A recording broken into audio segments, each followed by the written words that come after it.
মানে স্বরাষ্ট্র দৃষ্টি আকর্ষণ করছি, তিনি যেন পর্যাপ্ত পিক আপ দেওয়া হয় দেন এবং আমাদের আইন শৃঙ্খলা পরিস্থিতি উন্নত করেন।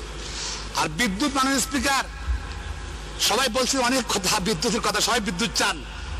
এত বিদ্যুৎ কোথায় গেল? সরকার দুর্নীতির কারণে আজকে সারা দেশের এই 16 কোটি মানুষ বিদ্যুতের বর্ধিত মূল্য দিতে হয়েছে তাদের দুর্নীতি টাকা যোগান দেওয়ার জন্য। মাননীয় স্পিকার, 5 বার তারা বৃদ্ধি করেছে, 5 বার। মাননীয় স্পিকার, তারা চালাকি করেছে, আইন করেছে, এখানে কোন টেন্ডার কন্ট্রাক্টর নিয়োগে টেন্ডার পাতে উঠিয়ে দিয়েছে। মাননীয় স্পিকার, আরো আইন করেছে, এখানে কোনো দুর্নীতি হলে ভবিষ্যতে মামলা হবে না। আমি আইনজীবী বলে চাই, লাভ হবে না, লাভ হবে না। ক্রিমিনাল অফেন্স যেখানে হবে তার বিরুদ্ধে ব্যবস্থা গ্রহণ ইনশাল্লাহ হবে। তারা মাননীয় স্পিকার, তারা মাননীয় স্পিকার মনে করেছে দুদক মামলা করছে না, সুতরাং ভবিষ্যতে কোনো মামলা হবে না। পত্রিকা এনেছে, দুদকের চেয়ারম্যান বলেছে মাননীয় স্পিকার, দুদক দন্তহীন বাঘ। মাননীয় প্রধানমন্ত্রীর হাতে পড়ে দুদকের দাঁত নেই। মাননীয় স্পিকার, দুইটা কারণে, এক মানি ফেলে দিয়েছে, দুইটা মানি তো মানুষের, এক দুদকের এক মানি ফেলে দিয়েছে। আওয়ামী লীগের দুর্নীতির মামলা ছিল যেগুলো, সেগুলো প্রত্যাহার করতে হবে, নাহলে দুদকের চেয়ারম্যান দাঁত ফেলে দেবে। প্রত্যাহার করতে চায় নাই, প্রথমে দাঁত ফেলে দিয়েছে একটা, এক মানির, এবং আরেক মানি ফেলে দিয়েছে বেগম খালেদার পরিবারের সদস্যদের বিরুদ্ধে, আরাফাত রহমান কোকের বিরুদ্ধে, তারেক রহমানের বিরুদ্ধে এবং সকল নেতাদের বিরুদ্ধে মামলা করতে হবে। না করতে চায় নাই তারা, দুদক আরেক মানি ফেলে দিয়েছে। মাননীয় স্পিকার, মনে রাখবেন মাননীয় স্পিকার, আপনার মাধ্যমে তাদেরকে স্মরণ করে দিতে চাই, আপনার ক্ষমতা থেকে চলে যাওয়ার পর দুদকের নতুন দাঁত উঠবে, নতুন দাঁতের কামড়। যারা দুর্নীতি করেছেন সবাই খেতে হবে ইনশাল্লাহ। মাননীয় স্পিকার, মাননীয় স্পিকার, মাননীয় স্পিকার, তারেক রহমান সম্বন্ধে কথা বলা হয়, সে নাকি মুচেলিকা দিয়ে বাংলাদেশের বাইরে গিয়েছে। আমি তার আইনজীবী ছিলাম 111-এর সময়। মাননীয় স্পিকার, বাংলাদেশের সর্বোচ্চ আদালত আপিল ডিভিশনের রায়ে তাকে জামিন দিয়েছে, বিদেশে যাওয়ার জন্য অনুমতি দিয়েছে চিকিৎসার জন্য। মাননীয় স্পিকার, এবং সে অনুমতি নিয়ে গেছে। আন্ডারটেকিং লাগবে কেন? আন্ডারটেকিং কেন লাগবে? আমি এই প্রশ্নটা তার উত্তর দিতে পারছি না। বাংলাদেশে মাননীয় স্পিকার, আপনি হয়তো নোটিশ দিতে পারেন, 111-এর সময় আমি মামলা করেছি, অনেক রাজনৈতিক বিদ্রোহী মামলা করেছি। আওয়ামী লীগ বলেন, বিএনপি বলেন, জাতীয় পার্টি, সবার পক্ষে আমি আইনগত সহায়তা দিয়েছি। মাননীয় স্পিকার, মাননীয় স্পিকার, সে সময় বাংলাদেশের 2 জন ব্যক্তি আন্ডারটেকিং বলেন আর প্যারেলে বলেন বাংলাদেশের বাইরে গেছে 2 বছরে। একজন হলেন মাননীয় বিরোধী দল নেত্রী ছোট ছেলে আরাফাত রহমান কোকো। শর্ত ছিল যে প্যারেল থাকাকালীন সময় করে রাজনীতি করবো না, আপনি করতে পারবেন না।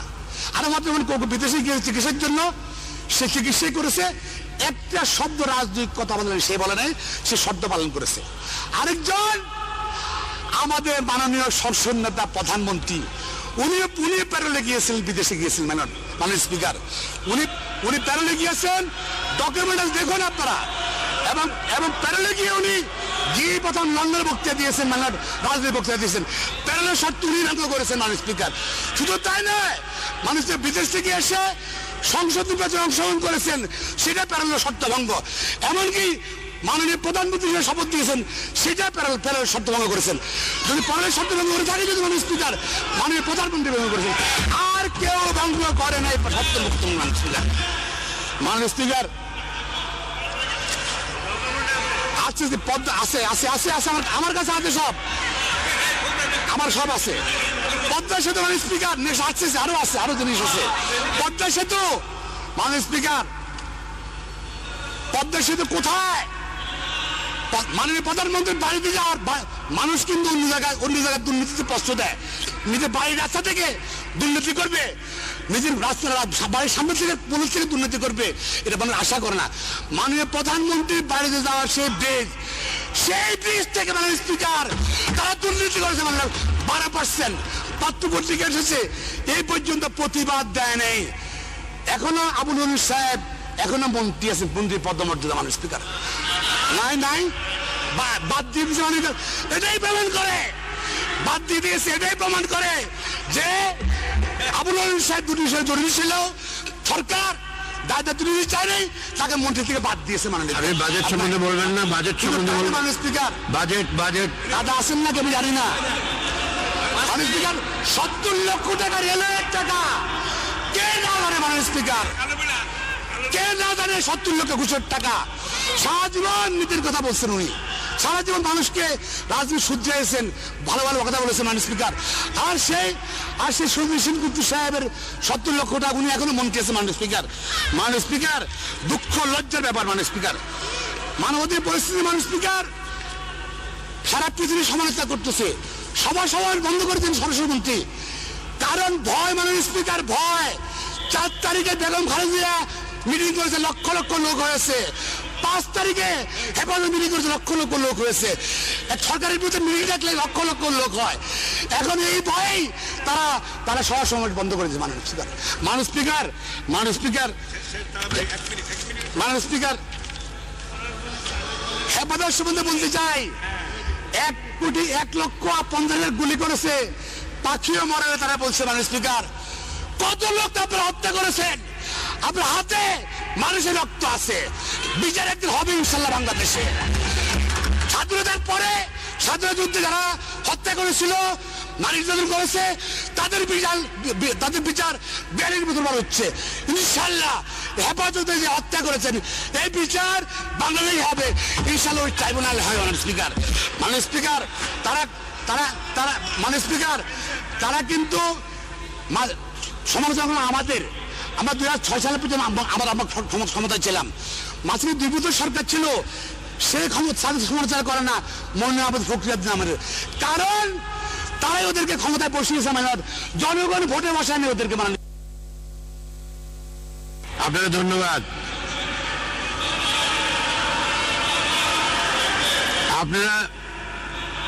আপনারা দুই পক্ষ একমত হয়ে 18 মিনিট লিখেছেন।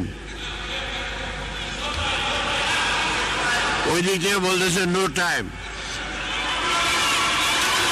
আপনাকে 2 মিনিট সময় দেওয়া হলো, 2 মিনিটের মধ্যে শেষ করবেন প্লিজ, 2 মিনিটের মধ্যে শেষ করবেন। মাননীয় স্পিকার, তারেক সম্বন্ধে একটা কথা বলতে, তারেক রহমান সম্বন্ধে এবার বাজেট প্লিজ। চ্যালেঞ্জ দিয়েছিলাম, তারেক রহমান বাংলাদেশের বাইরে কোনো সম্পদ নাই। আমি চ্যালেঞ্জ দিয়েছিলাম, বাংলাদেশের বাইরে কোনো ব্যাংক অ্যাকাউন্ট নাই, মাত্র 1,26,00,000 টাকার সম্পদ আছে। মাননীয় স্পিকার, যেগুলো অর্ডিনারি লোকের আছে, তারা চ্যালেঞ্জ গ্রহণ করে নাই, তারপর তারা মিথ্যা বক্তব্য দিচ্ছে। মাননীয় স্পিকার, দয়া করে বলবেন ওদেরকে তথ্যমূলক বক্তব্য দিতে, আর সাহস থাকছে আমার চ্যালেঞ্জ গ্রহণ করে। মাননীয় স্পিকার, কেয়ারটেকার সরকার দিচ্ছেন না কেন? মাননীয় স্পিকার, দিতে আপনাদের হবেই, দিচ্ছেন না এই কারণে আপনার জনগণকে ভয় পান। 2008 সালে আপনারা জনগণের ভোট দিয়ে ক্ষমতা আসেন নাই, মহিলাদের সহজে ক্ষমতা এসেছেন। আপনারা জনগণকে ভয় দেখেই আপনারা নিরপেক্ষ সরকার দিতে চাচ্ছেন না। আপনারা বাংলাদেশের জনগণ আপনাদের থাকে কেয়ারটেকার সরকার অথবা নিরপেক্ষ নীতি সরকার আপনি ইনশাল্লাহ আদায় করবে, আন্দোলন করবে, সংগ্রাম করবে, এবং যে পর্যন্ত কেয়ারটেকার সরকার না হবে, তত সরকার না হবে, সেটা আন্দোলন চলবে। মাননীয় স্পিকার, তারা সর্বশেষে জাতিকে বাঁচান। মাননীয় স্পিকার, আপনার মাধ্যমে অনুরোধ করতে চাই, গতকাল রেলওয়ে, চট্টগ্রাম রেলওয়ে 2 দলের টেন্ডার বাজিয়ে মাননীয় কারণে বাচ্চা মারা গেছে। এই বাচ্চারা কি দোষ করে? মাননীয় স্পিকার, মাননীয় স্পিকার, আমরা আশা করেছিলাম প্রধানমন্ত্রী ব্যাখ্যা দিবেন। ওদের কোনো মানুষ মারা গেলে ওদের কোনো কিছু নাই, শুধু ক্ষমতা ক্ষমতা ক্ষমতা ক্ষমতা পাবেন না, ক্ষমতার লোভ হলে লাভ হবে না। জনগণের মেনে ফেলবেন, আপনার টেন্ডারবাজি করবেন, দুর্নীতি করবেন, ক্ষমতা চাবেন, জনগণ ইনশাল্লাহ আপনাদেরকে আগামী নির্বাচনে সেই শিক্ষা দিয়ে দেবে। আপনাদের লোক। আপনাকে ধন্যবাদ, মাননীয় সদস্য।